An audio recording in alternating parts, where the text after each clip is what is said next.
नमस्कार दोस्तों। आज तीज का पर्व है और मैंने भी तीज का पर्व किया है और एक बार से अधिक भी किया है। ये पर्व कि मैं सबसे पहले तो देश के सभी माताओं बहनों को अपनी तरफ से ये शुभकामना देता हूँ आज तीज के पर्व का। इसे हरितालिका व्रत भी कहते हैं। तीज व्रत की शुभकामनाएं मेरी तरफ से सभी माताओं बहनों को।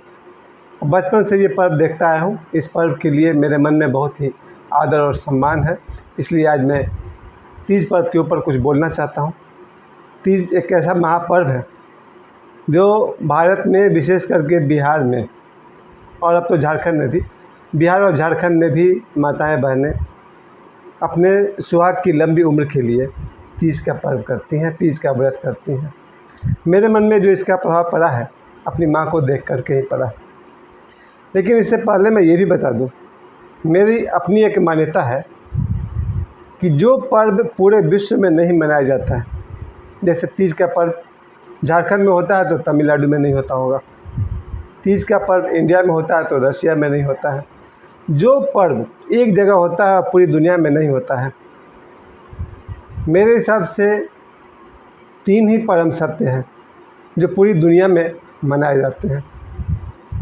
परम सत्य सिर्फ 3 हैं मेरे हिसाब से जो पूरे वर्ल्ड में मनाए जाते हैं। जन्म होता है, मृत्यु होती है, यही परम सत्य है। ये 2 पर्व दुनिया में सब जगह मनाए जाते हैं। किसी भी देश में बच्चों का जन्म होता है, 2 जोड़ों के मिलने से, पति पत्नी या कोई भी स्त्री पुरुष के मिलने से बच्चे का जन्म होता है और ये सारी दुनिया में होता है, न सिर्फ झारखंड में, न सिर्फ रशिया में, न सिर्फ अमेरिका में। इसे मैं कहूँगा परम धर्म, परम सत्य, ये सब जगह होता है। और जिसका जन्म हुआ एक दिन बूढ़ा होकर बीमार पड़ जाता है या किसी भी कारण से जिसका जन्म होता है उसकी मृत्यु होती है, ये हुआ परम धर्म और परम सत्य। ये दुनिया में 2 ही परम सत्य हैं, जन्म और मृत्यु। इसके अलावा जीवन एक परम सत्य है। वो कितना भी लंबा हो सकता है।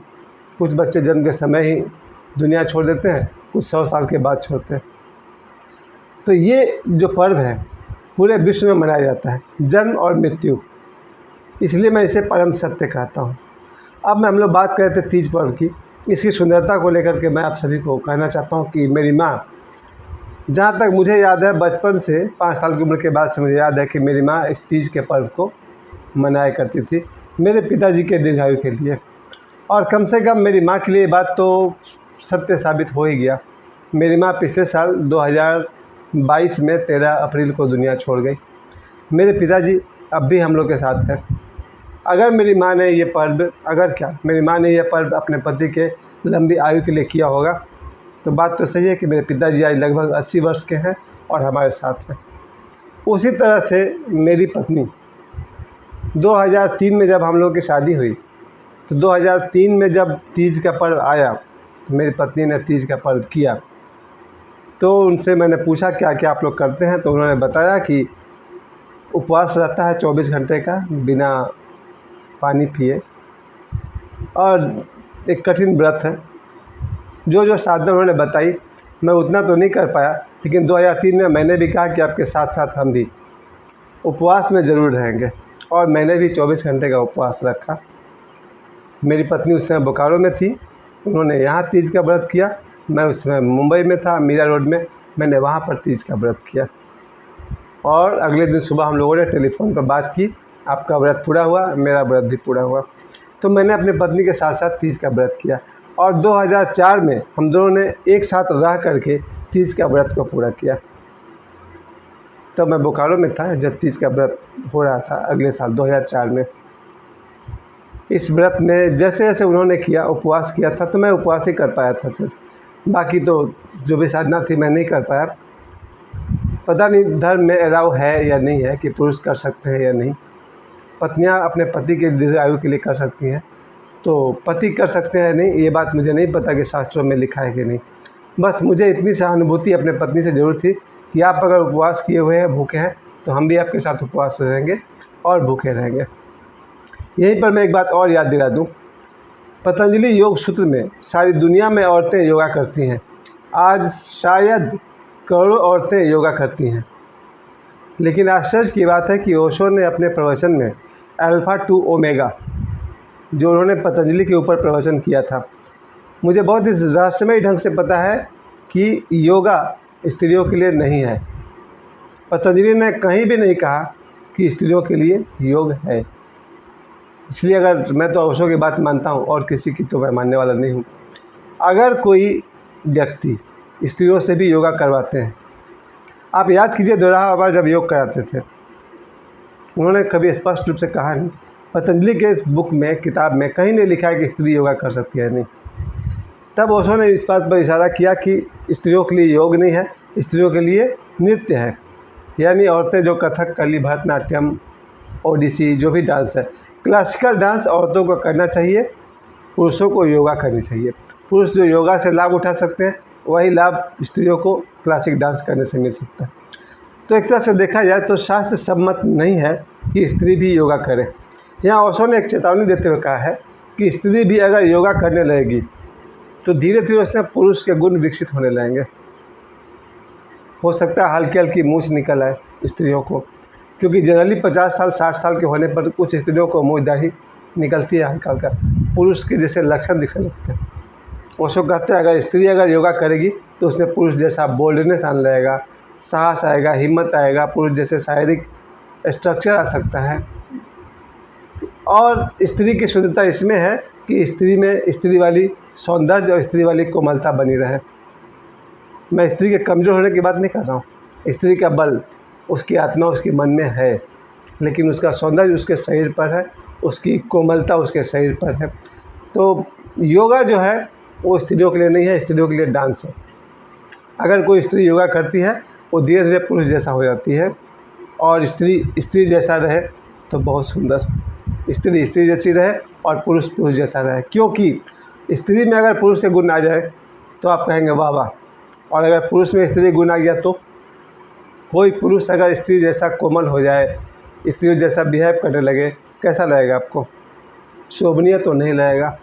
शोभनीय तो यही है कि पुरुष जैसा हो और स्त्री जैसी हो, औरत जैसी हो और मर्द जैसा हो, ये शोभनीय है। अर्थात शास्त्र सम्मत था या नहीं था तीज का पर्व मेरा भी करना, लेकिन मैंने अपने पत्नी के साथ साथ तीज का व्रत किया। हालांकि मैं इंस्पायर था, बाद में मैंने भी देखा, बागबान फिल्म में भी दिखाया गया था कि बागबान फिल्म में जहाँ इधर है मान लीजिए व्रत करती हैं अपने पति के लिए, तो उधर बच्चन साहब भी व्रत करते हैं अपने पत्नी के साथ साथ सेम टाइम में। वो सीन आप लोगों को याद होगा। वो फिल्म से कहीं ना कहीं मैं, चूँकि 2000 के आसपास की फिल्म थी बागबा, 2001, उससे मैं इंस्पायर था। और 2003 में नई मेरी शादी हुई तो मैं अपनी पत्नी के साथ सहानुभूति में उनके साथ मैंने तीज का पर्व मनाया। एक और मेरी बहन थी, उन्होंने भी तीज का व्रत किया था, और उनके तीज का व्रत का मुझे पूरा चैप्टर याद है, किस तरह से वो फास्टिंग करती थी, कैसे शाम को, सुबह से उन लोगों का फास्टिंग रहता है, सुबह से कैसे बहन फास्टिंग करती थी, उसके बाद शाम होते होते 4 बजे के आसपास वो लोग स्नान कर करके, जो कुछ भी है दातुन वगैरह यूज़ करके, शाम तक नहाकर सुंदर सा सज धज करके और नाक से लेकर यहाँ तक सिंदूर लगाती थी। और मैंने इन सब चीज़ों को देखा है, कैसे वो तीज का व्रत करती थी। मैंने अपनी पत्नी का भी तीज का व्रत करते हुए देखा, अपनी माँ का भी देखा है, मेरी बहन थी उनका भी देखा है, और भी बहुत लोगों को आज भी मैं सुबह से देख रहा हूँ। जो भी मेरे परिचित हैं, बहुत सारी माताएं बहनें हैं जिनको मैं देख रहा हूँ तीज का व्रत कर रही हैं। मेरे स्कूल में SCB हाई स्कूल लोकविहार, उनमें से भी 2 टीचर हैं जो तीज का व्रत कर रही हैं, 3 टीचर हैं तीज का व्रत कर रही है। उनको भी मैं देख रहा हूँ। इन सभी के मन में यही कामना है कि उनके पति की आयु लंबी हो, स्वस्थ जीवन हो, सुखी जीवन हो। इसके पीछे जो साइकोलॉजी है बहुत ही सिंपल बात है। भारत में विवाह बहुत ऊंचाई छू लेता है, जबकि विवाह के पीछे जो कारण है बहुत ही साधारण कारण है, कोई बहुत ऊंचाई नहीं है। ऊंचाई तो बाद में हो गया, सीधी सी बात हो गई।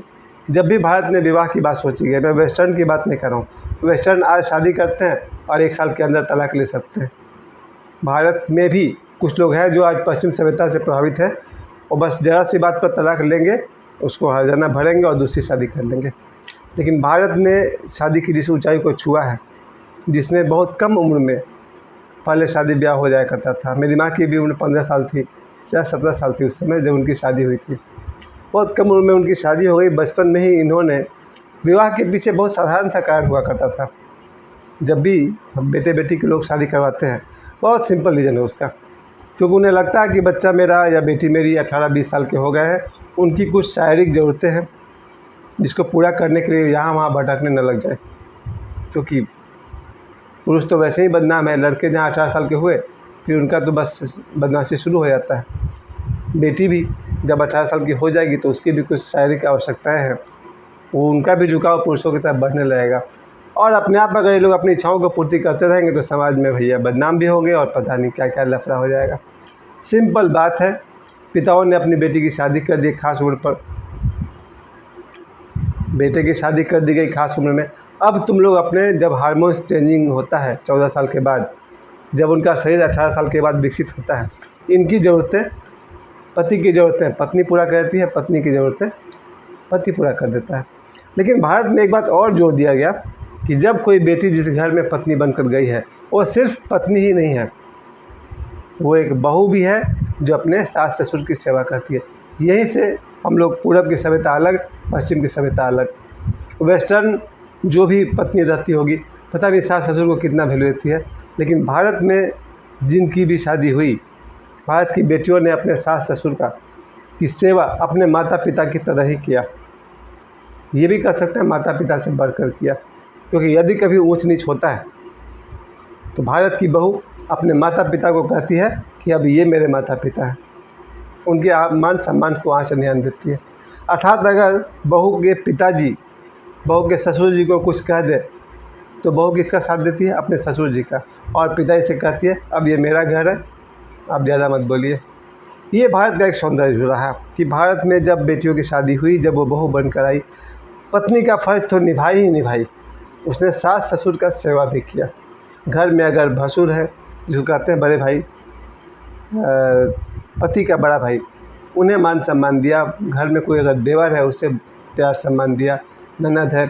यानी भारत की जो बहू है पूरे परिवार को लेकर चलती है, जिसमें विवाह का एक मकसद ये भी होता था कि वंश के लिए कोई संतान हो, और विवाह के माध्यम से उस घर को एक वारिस मिलता था, एक संतान मिलता है, बेटा हो बेटी हो जो कुछ भी हो, जिससे वो घर चलता रहता है।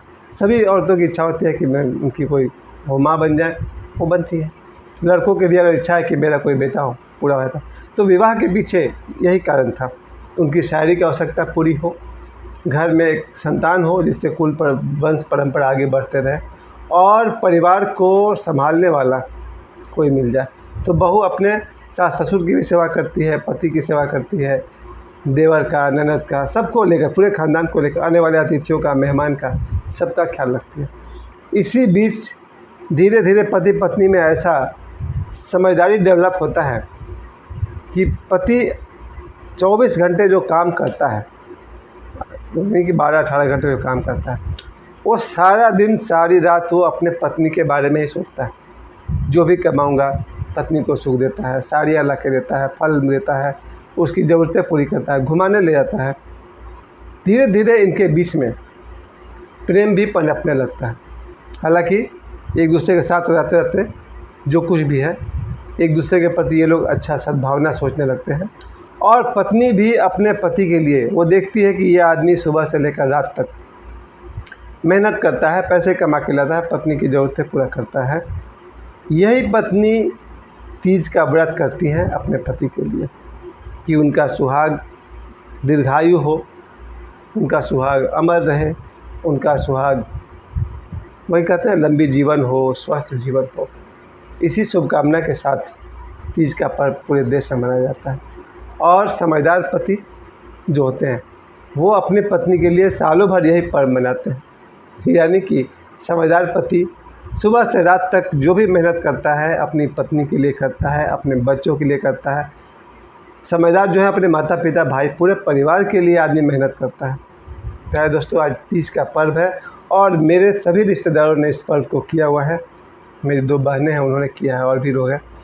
इन सभी ने तीज का पर्व, मैं अभी 1-2 घर में गया था, देख रहा था कि व्रत करने के कारण उनका शरीर इतना कमज़ोर हो गया है, सब आराम कर रही हैं, क्योंकि भूखे प्यासे रहने के बाद शरीर में वो चंचलता तो रहती नहीं है। मैं 1-2 घर में गया अभी, सबको देखा लंबा लंबा टीका लगाकर आराम कर रही है। मैंने कहा हो गया, आज आप लोग में एनर्जी नहीं है, आराम कीजिए, कल मिलेंगे।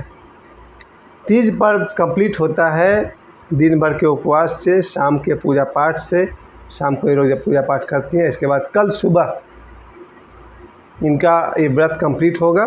जब ये लोग कहते हैं ना पारण करना, अपने उपवास को तोड़ते हुए ये लोग कल सुबह इस व्रत को पूरे करेंगे। उसके बाद जो कुछ भी भोजन करेंगे, इनके शरीर में एक तरह की सुस्ती आएगी, नींद लगेगी।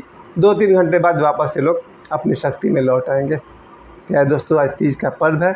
मैं एक बार फिर अपने इस यूट्यूब चैनल के माध्यम से मेरे जितने भी दर्शक हैं, और मेरे दर्शक में से 30% के आसपास महिलाएं हैं, 70% पुरुष हैं और 30% महिलाएं हैं। जो महिलाएं भी मेरे इस वीडियो को देख रही है, उन सभी माताओं, बहनों को, बेटियों को, अब तो उम्र इतनी हो गई है कि बेटियां भी मेरी, बेटी क्या पोती भी मेरी है। आई एम 51 साल की उम्र में मेरी बहुत सारी बेटियां हैं जो आज तीज का व्रत कर रही है। मेरी ग्रैंड डॉटर, पोती भी उस लायक अब होने ही जा रही है। मेरी तरफ से सभी माताओं, बहनों को, बेटियों को तीज पर्व की बहुत बहुत हार्दिक शुभकामनाएं। ईश्वर करे आप सभी के सुहाग स्वस्थ रहें, दीर्घायु रहें, अमर रहें। इन्हीं आशीर्वाद के साथ शुभ रात्रि।